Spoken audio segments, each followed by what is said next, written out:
हमारे चैनल में आपका स्वागत है।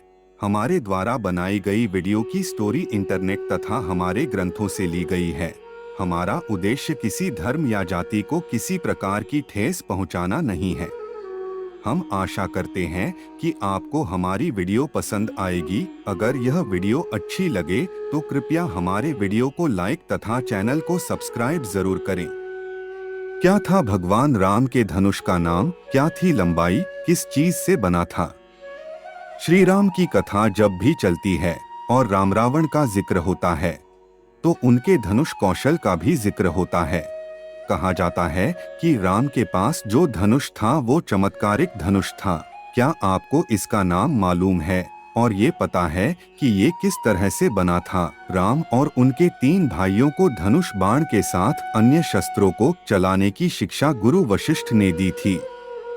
तब ये शिक्षा गुरुकुल में दी जाती थी। आमतौर पर सारे धनुर्धर अपने धनुष खुद बनाते थे, बाण भी खुद बनाकर इसे अभिमंत्रित करते थे। धनुष को बनाने की भी अपनी कला थी। ये खास तरीके से बनाना आसान नहीं होता था। हर बड़ा धनुर्धर जो अपने साथ धनुष रखता था उसकी कुछ खासियतें भी होती थीं। उसका एक खास नाम भी होता था। प्राचीन काल में धनुर्धर हमेशा अपने धनुष बाण को साथ रखते थे। भगवान राम के धनुष का नाम कोदंड था। ये बहुत प्रसिद्ध धनुष था, इसीलिए श्री राम को कोदंड भी कहा जाता था। कोदंड का अर्थ होता है बांस से बना हुआ। कोदंड एक चमत्कारिक धनुष था जिसे हर कोई धारण नहीं कर सकता था। इसे तरह तरह अभिमंत्रित किया गया था। कोदंड एक ऐसा धनुष था जिसका छोड़ा गया बाण लक्ष्य को भेद कर ही वापस आता था। पौराणिक कथा के अनुसार एक बार की बात है कि देवराज इंद्र के पुत्र जयंत ने श्री राम की शक्ति को चुनौती देने के लिए अहंकारवश कौवे का रूप धारण किया। ये कौवा सीताजी को पैर में चोंच मारकर खून बहाकर भागने लगा।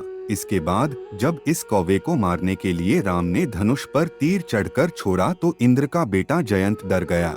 उसे जब कोई भी नहीं बचा पाया तो वो वापस राम की ही शरण में गया और माफी मांगने लगा। राम ने उसे माफ कर दिया। श्री राम को सर्वश्रेष्ठ धनुर्धर माना जाता है। हालांकि उन्होंने अपने धनुष और बाण का उपयोग बहुत मुश्किल वक्त में ही किया। भगवान राम ने इसी धनुष की मदद से लंका जाने के लिए समुद्र पर तीर छोड़े और उसके पानी को सुखा दिया था। इसी धनुष बाण से उन्होंने वनवास में रहते हुए कई राक्षसों का भी वध किया। इसी की मदद से उन्होंने रावण की सेना का संहार किया। राम अपने समय के जाने माने धनुर्धर थे। उनका धनुष उनके अलावा कोई छू भी नहीं सकता था। धनुष का आविष्कार हजारों साल पहले हो चुका था।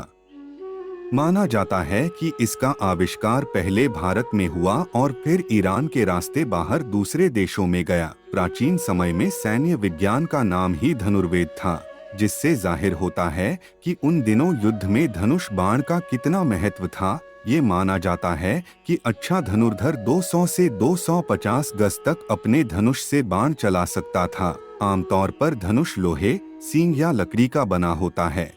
अब इसे कार्बन का इस्तेमाल करके काफी हल्की बनाया जाता है।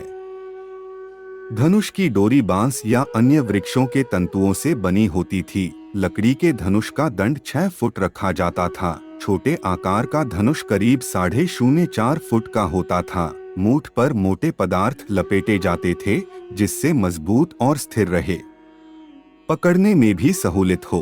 धनुष का दंड बनाने में भैंस, गैंडा या शरभ के सींग तथा चंदन, साल, बेंत, ककुभ या धवल की लकड़ी प्रयुक्त होती थी। इसमें लचीलेपन के कारण बांस को बेहतरीन समझा जाता था। प्राचीन भारत में धनुष और बाण का पूरा एक विज्ञान था। इसके प्रकारों के बारे में चाणक्य से लेकर कई ग्रंथों में लिखा गया है। कोदंडमंडल नामक ग्रंथ में डोरी के भारी या हल्की होने के अनुसार 18 प्रकार के धनुषों का उल्लेख है। उनके विभिन्न भार और मापे भी दी गई हैं। अर्जुन का सुप्रसिद्ध गांडीव धनुष बांस का ही बना था। वहीं कर्ण के धनुष का नाम विजय था। भगवान परशुराम ने कर्ण को अपना विजय नामक धनुष दिया था। मैं आशा करता हूँ कि आपको यह वीडियो अच्छा लगा होगा। धन्यवाद।